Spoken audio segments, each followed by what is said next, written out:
Betway sponsors Froch versus Groves 2 on Sky Sports.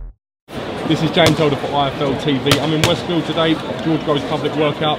Just bumped into Sky Sports man Spencer. How are we doing, Spence? Yeah, everything's good, James. Really good, mate. Really enjoying the day. That's what I like to hear. That's what I like to hear. Having had a chance at George Groves today, having a look at him, training his pad work, you're still confident that you can go out and do the business Saturday? You know what, James, I am. I think that he looks very fresh today. He looks sharp on the pads. And one thing noticeable, which I noticed about last time when George Groves here, was in the same venue before the last fight. He looked very drawn, very dark around the eyes.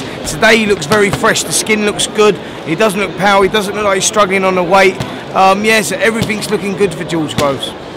Having had a look at the last fight, are we anticipating the same kind of start from George Groves? Do you think he'll start faster than? I think so. I think he told us he's going to tell us on Thursday anyway, didn't he? What he was going to do, how he was going to start. The plan on Thursday, apparently. But do you know what? Do you know what, James? He's been so unpredictable, mate. You don't know what he's going to do and what he's not. So, you know, the mind games that he's playing are working because we don't even know what he's going to do anymore. But I mean, how do I think he's going to start? Yeah, I think he's going to start fast. I think he's going to be looking for that right hand.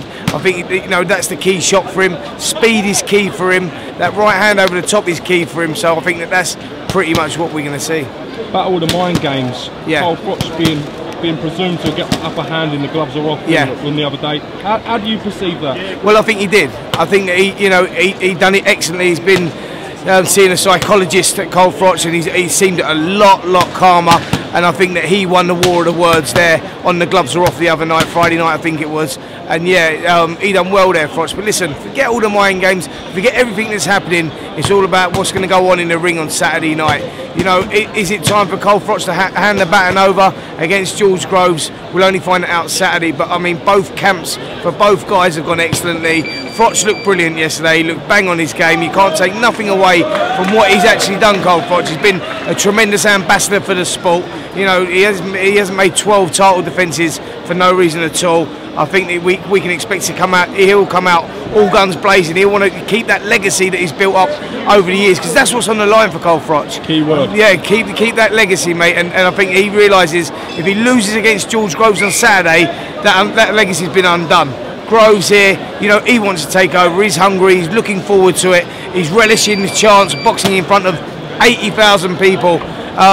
So yeah, you know, this is one of those fights, James, really in the balance. I know it's sitting on the fence stuff, but you never quite know what's going to happen. Now, if I asked you a question, if you woke up Sunday morning after not seeing the fight, and you read in, Froch won in round 1 or George Groves won in round 1, you wouldn't be surprised either way. No way. None of us can predict what's going on here. So that's the excitement. It's all about, you know, has Froch still got a lot left? Can he still, you know, campaign at top level?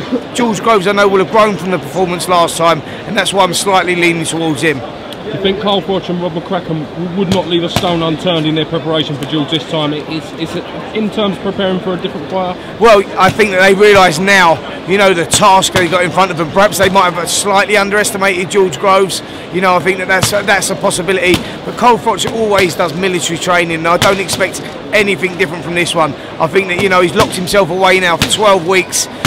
He's been in military training. He's taking this really seriously, and I'm expecting a fast start from Froch.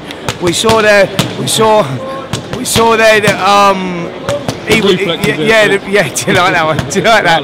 Yeah, we saw yesterday that, you know, Froch was keeping his hands up quite nice and tight. I'm expecting to see that, but we'll see what happens Saturday. But I'm just leaning towards George Groves. All right, well listen, thanks for giving me a bit of time. I look forward to watching you on Sky and seeing some more build-up this week. It's absolutely fantastic job you're doing, mate. Okay, cheers, James. And, I look forward to seeing you again this week. God bless. Thank you, Spence. Cheers, mate. Cheers, mate. Cheers, mate. Bye. Betway sponsors Froch versus Groves 2 on Sky Sports.